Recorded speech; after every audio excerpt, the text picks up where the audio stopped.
Piny Pakistan koro wacho ni nek mar jafwambo ma japinyno mane onegi e pacho ka dwe mokalo ne ochan.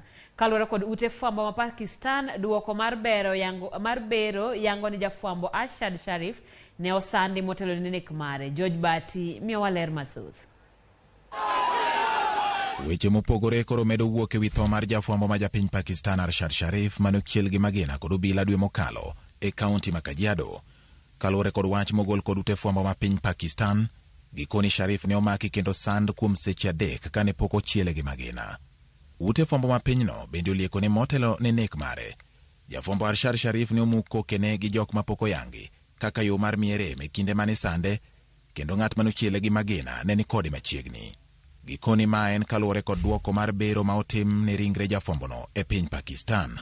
Moko kuom ute fwambo mag pinje maoko bende oluwo ni jatend migawo mar arita ma piny Pakistan Rana Sanaullah owacho ni nek mar Sharif en gino mane ochan, kata kamano ok ochiwo ler kaluwore kod kaka ne ochan nek mar jafwambono.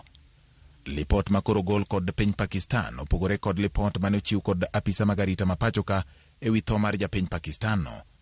Kaluwore kod apisa mag piny Kenya, nek mar Sharif ne en both kaluwore kod kuo mar nyamburko moro mane odwa ket kod mano mane oidho. Sharif ne en achiel kuom jofwambo ma wachore ni ne oketo tesre tend arita kwe ma piny Pakistan. George Bati, Ramogi TV.